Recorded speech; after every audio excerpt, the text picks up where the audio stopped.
Fala galera, bem-vindos a mais um vídeo do Bravos Investidores, o canal do investidor da Brava Energia. Vamos que vamos. Hoje teve tanta coisa acontecendo, teve tanta conversa, teve tanta pergunta, e hoje o FAQ ficou basicamente de hoje, tá? Não deu nem para pegar as perguntas que me vieram no final de semana. E com isso vamos para o início, porque a gente tem que falar de petróleo. Tivemos uma renúncia, tivemos uma emissão esquisita, vamos explicar um pouco sobre isso. E um bafafá quase que exclusivo aqui do canal, hein? Será que vamos ter recompra? Mas vamos pelo começo. Começando pelo começo, a gente vem aqui para este camarada aqui, Anas Alhaji, sei lá qual é o nome desse cara. Mas ele é um puta analista. Puta analista. Ele faz uma newsletter que eu não assino, porque custa $3.000 por mês ou coisa assim.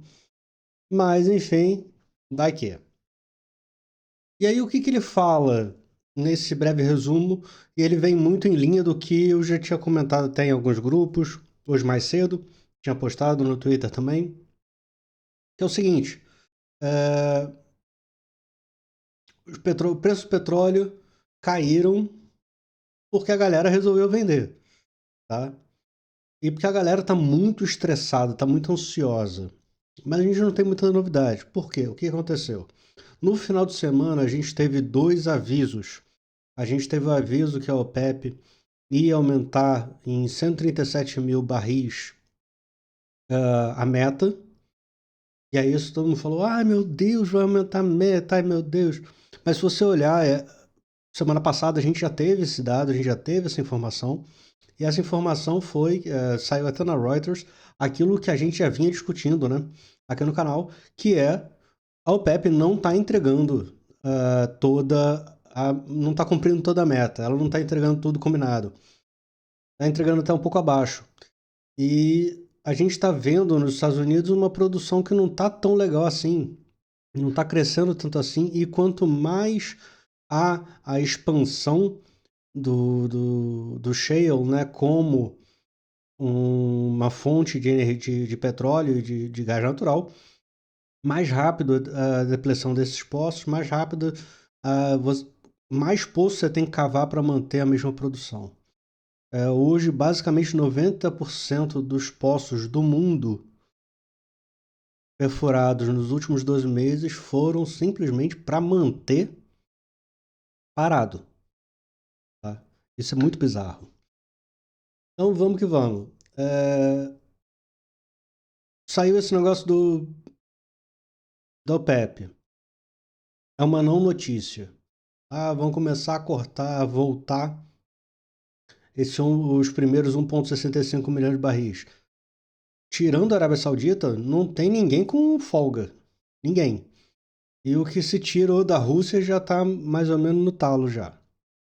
E tem mais para tirar da Rússia. E tem mais para briga com o Irã. E tem mais isso, tem aquilo. Então tem um monte de coisa no ar aí que ainda pega, tá? No lado da oferta. E falou-se sobre, a gente tem o acordo de negociação, uma renegociação entre o governo do Iraque e o governo, digamos assim, regional do Kurdistão, que é uma província dentro do Iraque, que são dos curdos, é uma outra etnia, eles têm uma autonomia, e o que acontece lá é que o porto é de um, o oleoduto é desse um, o campo é do outro, e eles não estavam se conversando na divisão das receitas, digamos assim. E outras coisinhas mais complicadas, mas fizeram um acordo para voltar a produzir, a exportar. 250 mil barris. 250 mil barris é o total que vai para a área lá do Kurdistão, dos quais uns 50 a 80 ficam lá para consumo diário, direto. Tá? E o resto ia para exportação. Beleza. Mas temos um volume relevante de informações que mostram para a gente E esse petróleo do Iraque já estava indo para o mercado de forma clandestina, tá? Sem acordo ninguém, sem pagar ninguém, estava disparando e estava exportando normalmente. Então você não está botando produção nova no mercado, você está botando uma etiqueta formalizando a exportação. Então isso não agrega, né? Isso não agrega total. E quando a gente olha para os estoques, se você tirar a China, os Estados Unidos, na Europa e mais um monte de lugares, os estoques estão baixos, já vinha falando disso. Então, essa queda monstruosa do petróleo hoje, que caiu quase 3%, 2,81% no spot, é coisa de faniquito do mercado. Não há uma razão específica razoável para isso, mas aconteceu. E o que a gente observou na nossa bravinha hoje? Nossa bravinha hoje caiu 0,98, em linha com as oils. Tá? Não teve novidade aí também. E tem mais umas coisinhas para a gente falar da Brava. Uma delas é que a gente teve a renúncia, né, do Halvard, finalmente. O conselheiro que era da Marra saiu. Mandei até uma mensagem agradecendo o serviço e desejando boa sorte para ele, particular. Mas ele saiu, então daqui a pouco a gente deve ter uma GE para botar outro conselheiro no lugar. Mas teve um pequeno rebuliço agora de noite que veio originado por esse aviso dos acionistas. Aumento de capital deliberado pelo Conselho de Administração em razão do exercício de opções de compra de ações. O que acontece? Em 2020, aprovado e aditado em 2021, foi estabelecido um plano de opção de compra de ações por parte dos funcionários da Brava, nos mais vários níveis, que era uma forma de bonificar. Então, o que acontece? Para você bonificar a pessoa ela tendo que gastar dinheiro, né, você tem que dar um desconto mais baixo. Então, o que a Brava fez? Emitiu essas opções para os colaboradores a um preço pré-determinado. Preço esse que foi de R$ 15,75. Então a galera. A Brava não deu ação a 15,75. O que provavelmente, na totalidade dos casos, aconteceu é a galera ganhou o direito de comprar 15,75. Deve ter um lockup, deve ter um período onde a pessoa não pode vender a ação e tudo mais. Mas de qualquer jeito a gente está falando de 0,0791%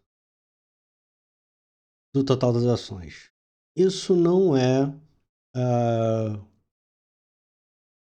nada gravoso, tá? Isso não faz diferença na vida de ninguém em termos do tamanho da empresa no mercado. Faz, é claro, uma diferença para o player, para o colaborador da Brava, que está sendo reconhecido, está tendo a oportunidade de comprar ação com desconto e tudo mais. Mas isso não muda nada para a gente, né? E muita gente reclamou que o timing disso foi feio, né? A gente está com a ação perto das mínimas, longe pra caramba do ponto confortável, mas isso é algo que já vinha, né, desde 2020, então a gente está falando da 3R.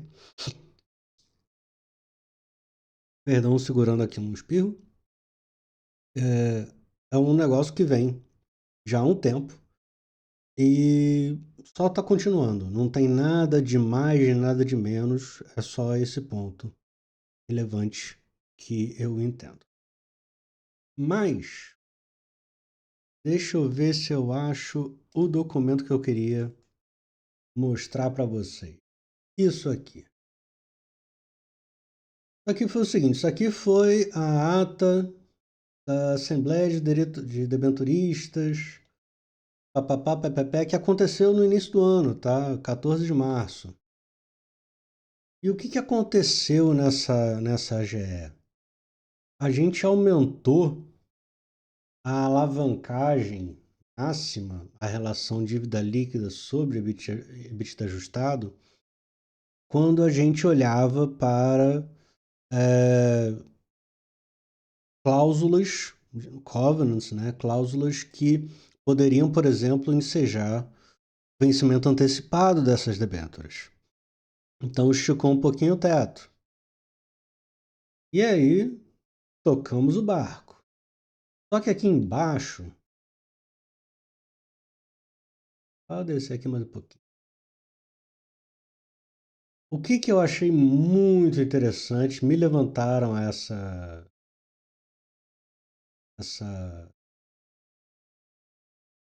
bola. Temos aqui, isso aqui eu achei muito legal. Tá aqui no radar, viu? A gente não é tão louco. Falando de papaterra, de um acordo, de qualquer coisa que pode vir. E de um negocinho que tá no meu radar, mas é muito insignificante neste momento, é o campo de pescado urbano lá, que a gente já, em teoria, já assinou a compra. Se não me engano, ainda como 3R. Mas tá vindo, tá vindo. Vai ter mais algum pagamento aí. Mas o negócio é o seguinte. A empresa não pode pagar dividendo extraordinário, não pode fazer recompra de ações, não pode fazer nada até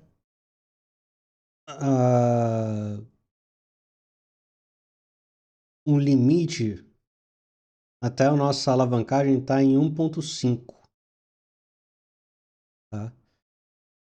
Então ele pode fazer essas coisas, mas ele não pode fazer recompra acima de 1,5. Só que isso caduca. Vamos lá em cima de novo para ver isso aqui.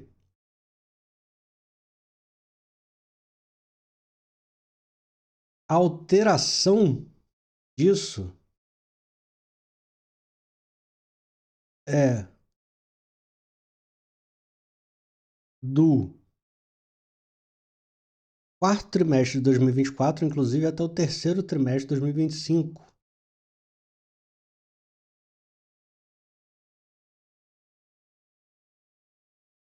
Exceto dia 1º de outubro. Né? Já acaba dia 1º de outubro, ou seja, pegando o calendário aqui rapidinho, depois de amanhã a empresa já estaria livre para fazer recompras, pagar dividendos e mais o que diabo for. Qual é o limite novo, digamos assim? 2,5. Tá? Eu teria que ver aqui um monte de coisa, se é 2,5 dólares ou 2,5 reais. Mas eu fiz uma continha que, se for em reais, a conta ficou muito legal. O Ronaldo vai brigar comigo, porque ele fala que é uma merda ver isso e tudo mais, ver Excel. Peço desculpas adiantado. O que eu fiz aqui? Eu peguei o EBITDA pro forma, tá? Desse período que a gente não estava em fusão, com a fusão já resolvida.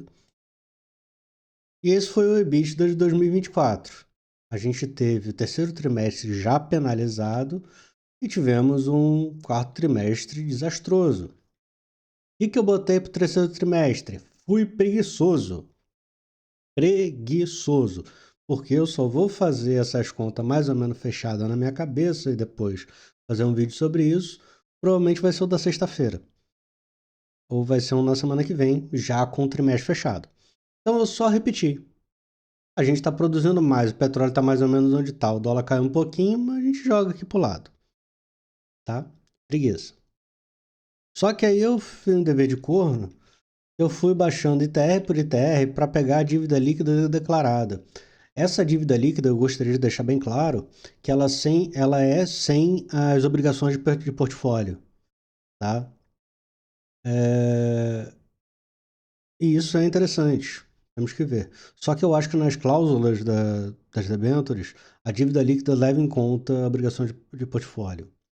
Mas ainda assim, segue comigo aqui. A gente estava, no terceiro trimestre, a gente chegou em 2,65 na dívida líquida sem obrigação de portfólio, sem earn-out. EO significa earn-out. São as obrigações de portfólio. E 2,84. Salvo engano, nesse primeiro trimestre a gente ficou em 3,11. Um negócio desse. Tá? Mas ainda assim, caiu. E no segundo trimestre, como o nosso EBITDA aumentou e a nossa dívida de fato caiu, baixou bem. Só que agora eu fiz um exercício aqui. E eu achei muito interessante. Tá? Falta de assentos e tudo mais, peço desculpa, eu fiz rapidinho, na pressa. Isso aqui tá tudo em reais, beleza? O que eu peguei aqui? Eu peguei a dívida líquida sem earnout em reais no último trimestre. Adiantamento da Inson, 260 milhões de dólares, vezes 5,53, 35, perdão, 5 vezes 0,35. Então, agregou 1,391 bilhão de reais na nossa conta. Tivemos um efeito cambial líquido. O que é esse efeito cambial líquido? Peguei aí, a gente tem ativos em dólar, passivos em dólar, nosso passivo é maior, o dólar caiu, tivemos um efeito cambial positivo nesse caso. Nossa atividade, nossa vida, a gente produziu em média 90 mil barris, foram 92 dias. Estou jogando aqui porque ainda não fechou nenhum trimestre, mas vamos embora. Estou fazendo uma margem de geração de caixa efetivo de 11 dólares por barril, vezes 5,3, me deu 487 milhões de reais. De novo, tem um monte de vírgula para botar aqui, mas isso aqui é só uma conta de chegada, uma conta de padeiro. De juros, estou jogando aqui que foram 350 milhões de reais pagos. Pagamos alguma coisa, eu me lembro que teve algum pagamento que agora não está na minha cabeça, mas a gente pagou alguma coisa como 60 milhões de reais esse trimestre de algum potiguar da vida ou papaterra, um bicho desse. Mas a gente recebeu também 38 milhões de reais, salvo engano, da Petrorecôncavo. Agora eu fiquei na dúvida se era dólar ou real, mas vamos trabalhar aqui com real que a conta é a mesma. A conta vai chegar no mesmo lugar. Se for em dólar é melhor ainda. Então o que eu fiz aqui? Eu peguei a nova dívida líquida e eu só somei os novos efeitos de caixa. Tá? Adiantamento da INSO, variação, no caso, o efeito cambial líquido não é nem variação de caixa, peço perdão, mas são coisas que impactam o caixa e ou a nossa dívida, nosso passivo. Isso aqui é um efeito de passivo. E aí nos deu uma dívida líquida em reais de 7,030 bilhões de reais. E aí, se a gente pegar esse EBITDA preguiçoso aqui do terceiro trimestre, a gente chega numa relação dívida líquida EBITDA sem earnout de 1,66. O que com earnouts, eu acredito que a gente tem alguma coisa como... Se eu tivesse que chutar mais uns 2 bilhões de earnouts total, levaria isso aqui para 9.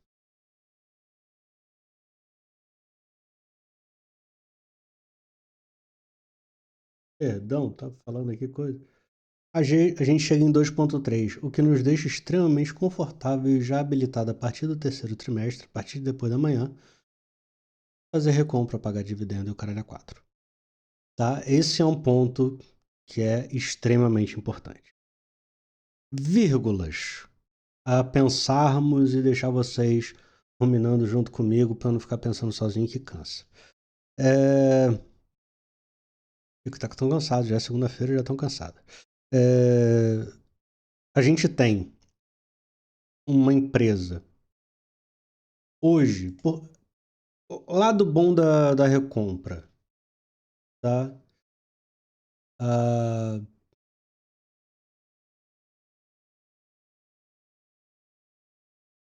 Vamos pegar aqui fundamentos,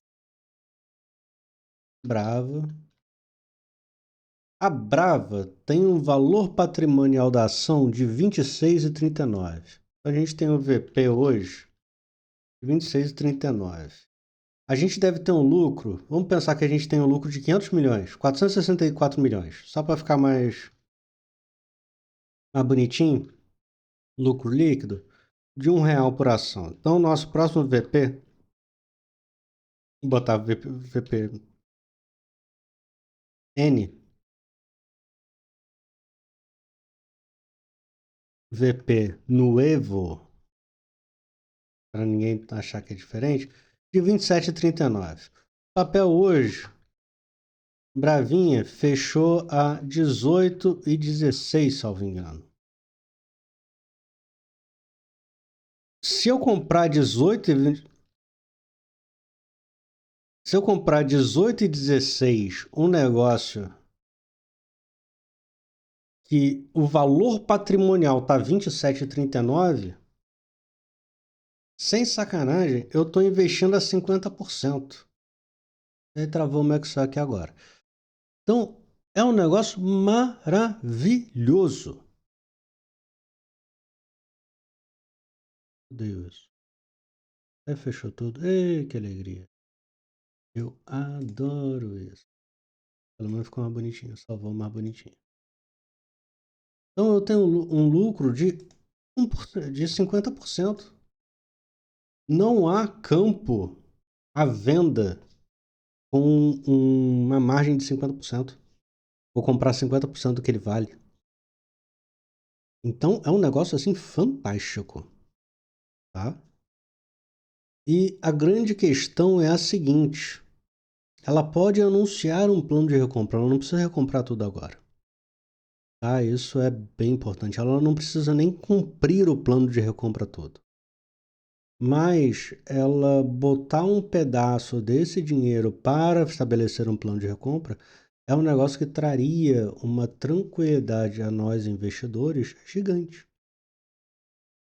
Porque diz o seguinte, olha, se a empresa está acreditando nela, ela tem que recomprar. Se nem ela acredita nela mesma, com um desconto tão grande assim, que haverei eu de acreditar? Né? Essa é a grande questão. E aí me perguntaram se eu não preferia ver a empresa comprando outras coisas.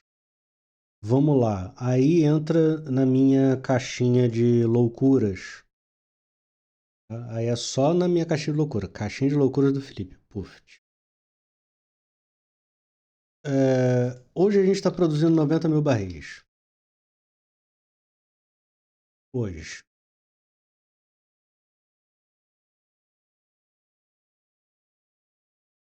Vou organizar isso aqui. 90 mil barris.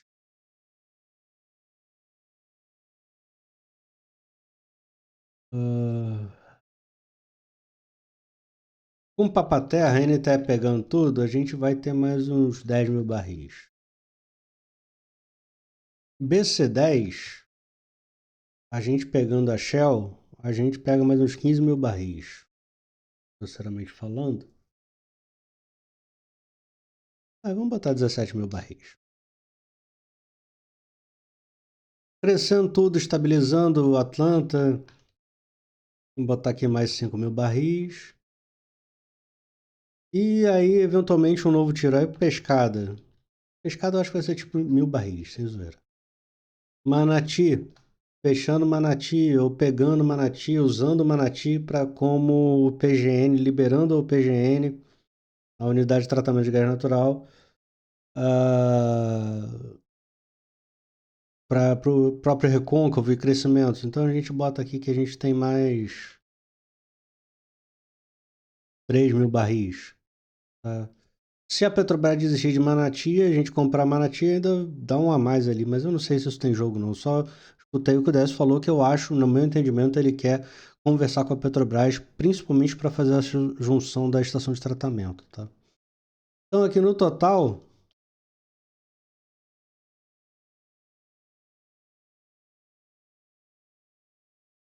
126. Ah, mas tem mais os poços novos. Sim, mas vamos pensar aqui no que temos. A Papa Terra não é nem isso, é isso. 123. 123 aqui eu não gastei quase nada de dinheiro. Ah, eu posso recomprar dívida. Eu posso recomprar dívida. Minha dívida tá em dólar mais 8,7. Meu ativo tá a 100%. Eu tô comprando esse 50% de desconto. Perdão. Meu ativo tá a 50%. Então, eu teria que não fazer essa recompra agora, recomprar ações, dívida, a dólar mais 8,7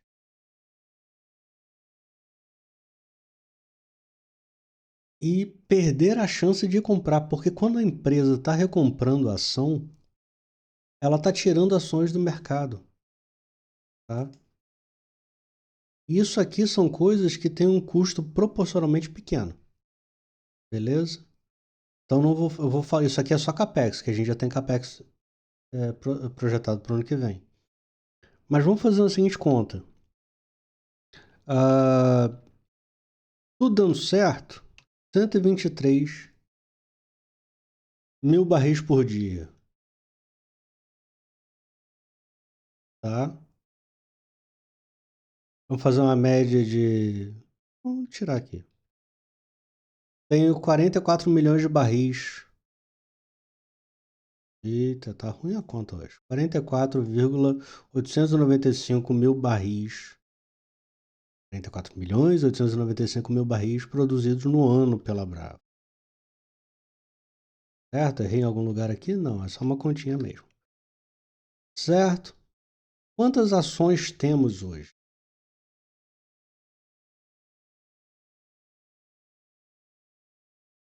464 milhões. Então, qual é a minha produção de barris?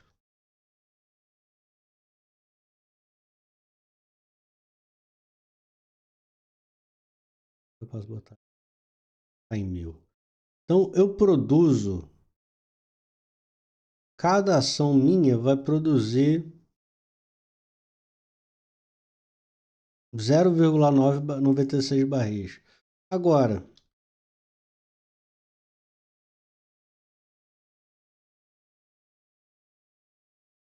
pensar que vai recomprar 10%. Cada ação minha vai produzir 0,19 barris. Ah, mas Felipe, isso não vale nada, não vale nada? E digamos que a gente tem um markup líquido de 11 dólares por barril. Isso aqui é dólar, tá? Uma deu 1,06, o outro deu 1,18.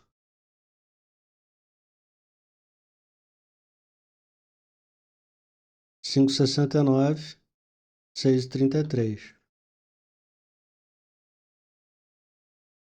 Tenho 63%, 63 centavos de vantagem de um lado. Do outro, um dia vem. Então, é um jogo todo. Ah, eu tô aqui brincando, mas é um jogo todo gigante de vai e vem. de dúvidas e coisas que dá para fazer mais, que dá para fazer menos. Mas recomprar ações, eu prefiro recomprar coisa com 50% de upside, com 33% de desconto quase. É lindo. E eu não vou ter nada similar a isso em poços novos. E de novo, acho que talvez gastar uns 50 milhões de dólares, 100 milhões de dólares num plano de recompra de ações, 100 milhões de dólares eu acho que recompra um pedaço grande das ações da empresa. Não vai mexer no caixa dela o suficiente para estressar e vai agregar uma segurança suficiente no investidor médio para dar um carinho na gente pelo próximo ano, por exemplo. Ah, Felipe, mas ano que vem vai ter dividendo? Sim, mas a gente já vai estar com mais um trimestre de caixa sendo feito. A gente já vai estar. Eu acho que Papaterra começa tipo em março. Aí a gente está em março produzindo bem Papaterra, está fazendo mais caixa, aí começa Atlanta. E chega no final do ano que vem ainda mais desalavancado, pagando dividendo. Porque uma coisa importante, gente. A empresa pode declarar uma data de corte, uma última data com do papel, mas ela pode pagar efetivamente, ela pode desembolsar esse dividendo até o final do ano, até o último dia 30, até o último dia útil do ano, beleza? Então ela pode falar o seguinte, olha, vamos marcar isso aqui em abril, PUFT, pago em 4 prestações até o final do ano. Pode ser feito. E aí, quem tava com o negócio em abril ganhou. E olha que legal isso. Então a empresa consegue fazer recompra, consegue pagar dividendo, consegue investir, consegue pagar dívida e tocar o barco e fazer o que uma empresa deve fazer. Isso é muito interessante. Beleza? Obrigado pela atenção aí, meu povo. Vamos que vamos. E amanhã tem pregão.